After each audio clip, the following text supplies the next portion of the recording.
I got three things I'd like to share with you this morning. This is your day. Hello, this is your day because I got something that I'd like to share with you that's it's a part of you. It's who you are. But sometimes we can get staggered by life and take a few blows to the head and we forget who we are or where we are. You've seen a fight and a guy takes some blows and the referee just step in front of him and say, how many fingers I got up? You know, the guy say, one. I've been knocked senseless in life. I understand about that. And it's just a short message, just a reminder and fall forward. Okay. Or like I said, if life knocks you down, try and land on your back because if you can look up, you can get up. And when you get up, you're getting up with something. You're getting up with faith. You're getting up with determination. You're getting up with a hunger to win, to do some things of how to handle the adversities of life, how to go through some stuff, how to handle when life snatched the rug out from under you like it has on the planet, and what it is you need to do to rebuild your life, to pick up the pieces and start all over again. And part of it is when you go through a major transition in your life, a major interruption, you need somebody in your life. You need somebody new in your ear who's not going through it the same way you're going through it. It can help you get through it. Now, you don't need nobody talking to you. They all broken down and talking to you with craziness. The devil is a liar, and they ain't got a pot to pee in or a window to throw it out of. You need somebody who's handling this thing up in here, all right? You know, I just thought about something. The key to success is look at successful people and do what they do. And look at people who are just living a mediocre life and don't do what they do. Okay? Really? Because that's what I did. I watched and I studied people who were successful. I was born in Liberty City in Overtown. I was raised in Liberty City in Overtown. And I had friends who lived on Miami Beach that I met. And I stayed around them. I met them while going to work with my mother, who was doing domestic work, cleaning homes on Miami Beach. And I heard one of the families that she worked for, Mr. Sidersky, say to his son, you want to be successful? He said, watch successful people and do what they do. And you accomplish the things that I have accomplished. And watch poor people and don't do what they do. That was some good advice he gave his son. I overheard the conversation. I took it to heart. I remember reading something about Jackie Onassis. Somebody asked her, if you lost all of your money, how would you get your wealth back? And I love her answer. She said, I would go to the most expensive restaurant and move my table as close as I possibly could to people that are in there having conversations, primarily wealthy people. Order a glass of water and eavesdrop on their conversations. And in 2 years, I will get all my wealth back. Whoa. That's something to think about.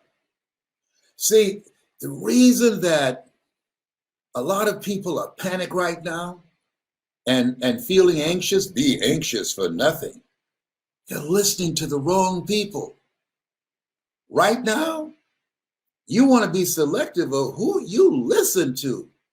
Right now, you want to get around the right people that lift your spirit, that inspire you, that make you feel good, that make you laugh, and remind you that you have greatness in you,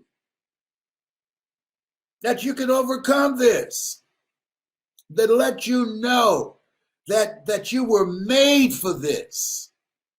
See, when you think about life, people say it's challenging. Yes, it is challenging. Life is for our growth and development. You cannot develop growth without being challenged. Faith not tested can't be trusted. In life, you will always be tested. Stuff's going to happen to you. You're going to lose people. You're going to get sick.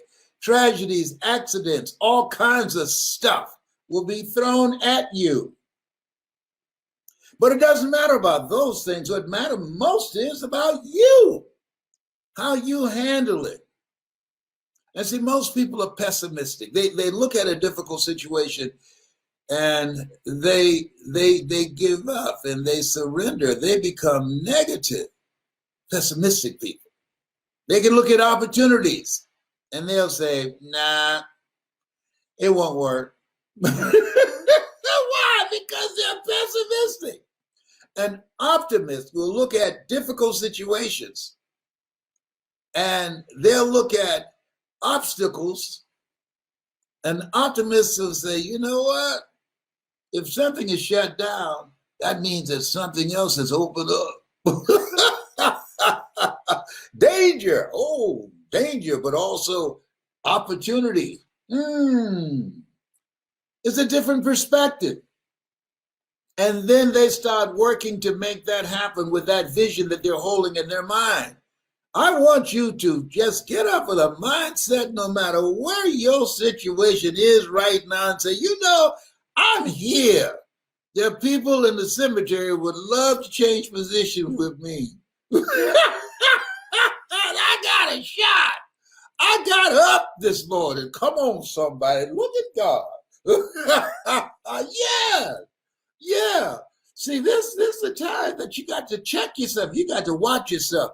Because when stuff happened to you and happened to people that you love, whoo, you got to check yourself. You got to watch your thinking. And you have to have somebody that can come in and speak to you and help lift your spirit, speak to you, that you can hear them not just in your ear, but in your heart to say, you have greatness in you. You have the power to overcome this. You listen to me right now. A setback is a setup for a comeback. Willie Jolly knows what he was talking about. This is not going to get the best of you. This is a time that we have to validate ourselves. This is a time that we have to surround ourselves with relationships that speak to our spirit of power, of victory, of being reminded, victory is mine. Call forth those things that be not as though they were.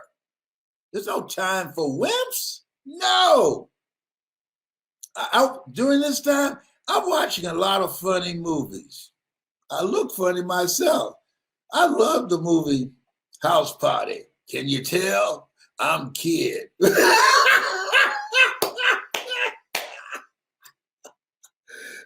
to me. Hey, this thing called life, it's challenging. And so I decided I'm going out smiling. Nobody's figured out how to get out of life alive. And so I decided I'm having a good time. I enjoy laughing. I enjoy helping people. I enjoy having fun. I enjoy making money. One of my favorite scriptures, feast is made for laughter and wine maketh merry, but money answereth all things. And so I do things that allow me to help people, which is my calling, to inspire people, which is my calling, which gives my life a sense of fulfillment. Would you like that? And purpose, would you like that? Of course you would. Why ask that rhetorical question, whatever that means? Hello? If you like that, I can hook you up. See, this thing, if you try and figure it out all by yourself, it's going to take you a lot of time. You don't want to waste time trying to do something you've never done. If one of the smartest men ever lived, Einstein said, the thinking that has brought me this far has created some problems that this thinking can't solve. Now, if Einstein said that, he was saying, hey, look here, my thinking has topped out. I need some help. I need some other input. I need some other thinking, some other guidance, because I've gone as far as I can go with this thinking. And all you have to do is look at your life where it is right now and know that your best thinking has produced what you now have. People say, why do you look so young? Because I'm not stressed out. I don't do stress. That's not the kind of life I want. Are you one of those people that don't like doing stress? Is that right? I hear you by, I said, okay, I can hook you up. Oh my goodness. Oh boy, I tell you, let me share something with you. There are opportunities there. Opportunities have not left the planet. See, here's something, and listen to me closely. If opportunity does not knock on your door, build a door so it can knock. Because at the end of the day, there are always opportunities. There are always opportunities. That's a good metaphor you're using. How do I build a door?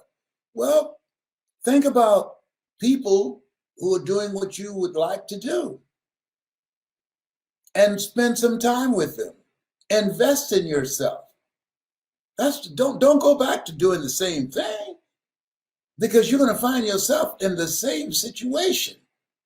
See, what about people who aren't willing to change? That's none of your business. I used to be like that. But even Jesus said, the poor, by the way, all power is in my hands. Oh, by the way, the poor will always be among you. Why? Some people being like they are, it's okay. It works for them. See, at the end of the day, until the pain of staying the same is greater than the pain of change, you will never change. People that you know that's living a mediocre life, a small life, a miserable life, it's not hurting bad enough for them to come to themselves. There are some people who, from your perspective, is rock bottom, but from their perspective, it's fine. And the best thing you can do for them, as Reverend Ike would say, the best thing to do for the poor is not be one of them. Whoa! Whoa! I thought that was cold-blooded. Whoa, it's backed up with scripture. He who hath shall get, and he who hath not, even that he has, shall be taken away. Are you serious? Yes. He has wisdom, knowledge, ambition, positive relationships, courage, drive, perseverance, shall get. But you don't have those things, even that you have shall be taken away.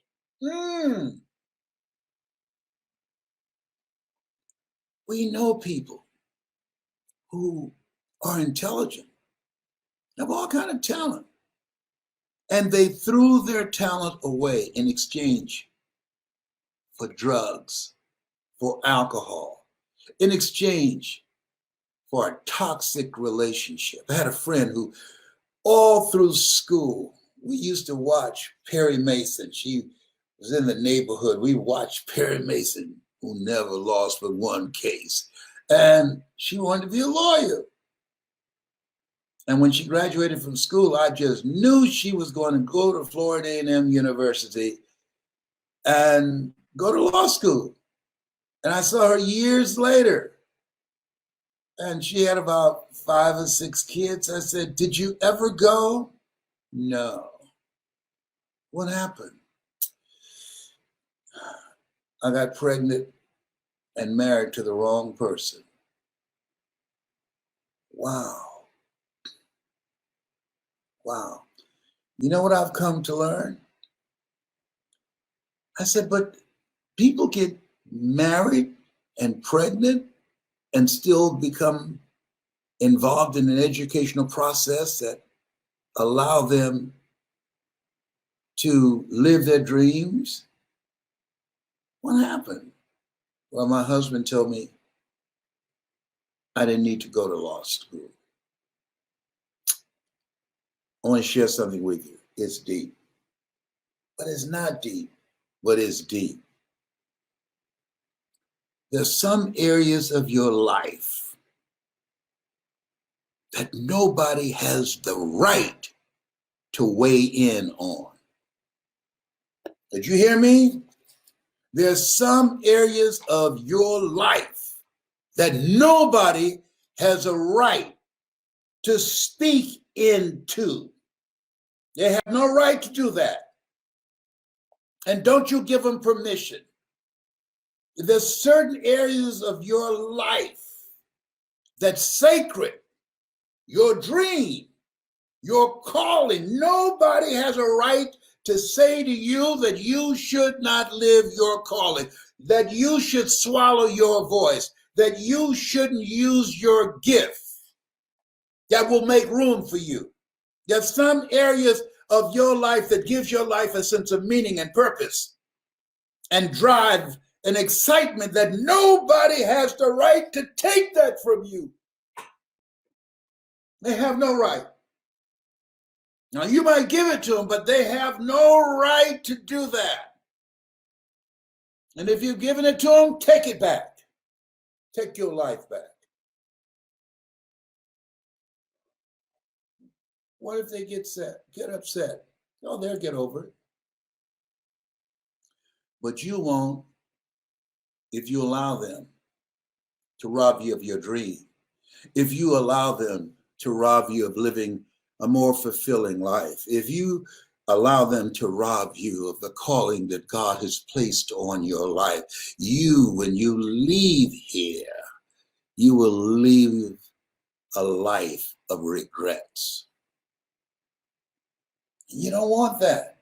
You want to die a life with no regrets. You want to rob the cemetery of your voice, of your music, of your art, of your intelligence, of your gifts, of your abilities.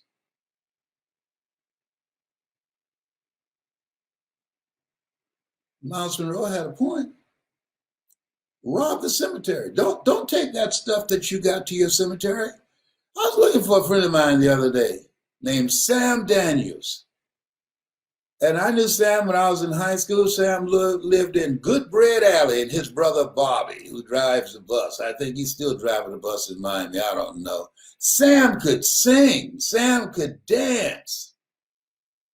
And I thought about a project. I said, I'm going to call Sam and see what he's doing. And I call a friend. Oh, Sam's gone. Say what? Yeah. He's been dead for some time. You know why I didn't know? Because Sam didn't live an impactful life. Most people, when they die, you probably find out accidentally. That's happened to you before. You will say, oh, I didn't know. How long they've been dead? Oh, child, a long time. You know why? Because they didn't do anything with their life. They didn't do anything. Had they done something with their life, had they made their presence felt, you would have known. When Maya Angelou took her last breath, we knew. When Nelson Mandela left here, we knew. There's certain people that when they go, we will know. The word will go out. Live a life that matters. Live a life that will outlive you. Most people are living the lives that other people told them to live. See, here's how you grow. Listen to me. Had a good conversation with my daughter this morning. Reverend Serena Brown Travis. And I said, baby, and she's been diagnosed positive, and she's moving through it. She's moving through it, and my son-in-law, they're moving through it victoriously. I said, listen, you only grow two ways. Listen to me, you need to write this down. Through people and projects. That's the only way we grow. People who know more than you. People who have more than you. People who've gone through experiences and got on the other side victoriously and learned from it. People that can stretch you, people that will hold you accountable, people that will challenge you, people that will empower you. We grow from people and projects, goals beyond your comfort zone. Why? Because in order to do something you've never done, you got to become someone that you've never been. Big goals and dreams. Why? Because it will call forth something in you that you can't get to in yourself by living in your comfort zone. When you know this is deep what I'm talking to you about. That you grow from people and projects, you can be set out on the street with all your furnishings. You can lose your job. You can be evicted from your home, and you won't be fazed. You know why? Because you know you can produce it again. You'll be unfazed because you know you're more than a conqueror. You know greater is he that's in you than he that's in the world. You know, seek ye first the kingdom of God and his righteousness, and all these things will be added unto you. You know that you were born to win. You know that this is a temporary situation. You know tough times don't last, but tough people do. You've got to be tougher. Yeah.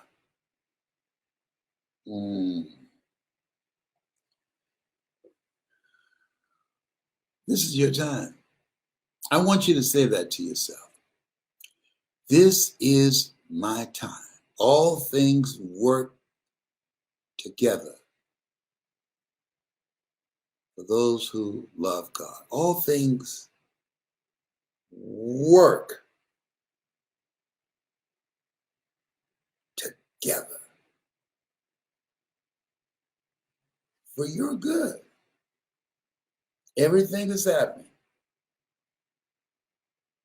there's somebody that needs to learn, how did you handle this?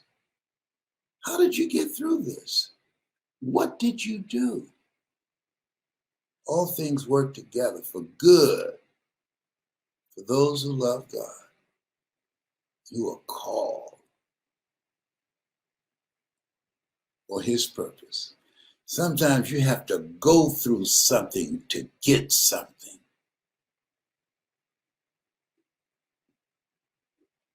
As Mamie Brown would say, put that in your pipe and smoke it.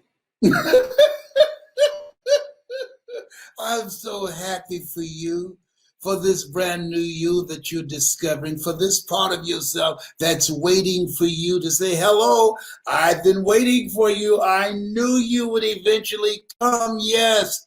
Oh, the best is yet to come. What you are going to experience in this new version of yourself because of how you came through this, eye has not seen, ear has not heard, nor has entered the heart of mankind what God has in store for you.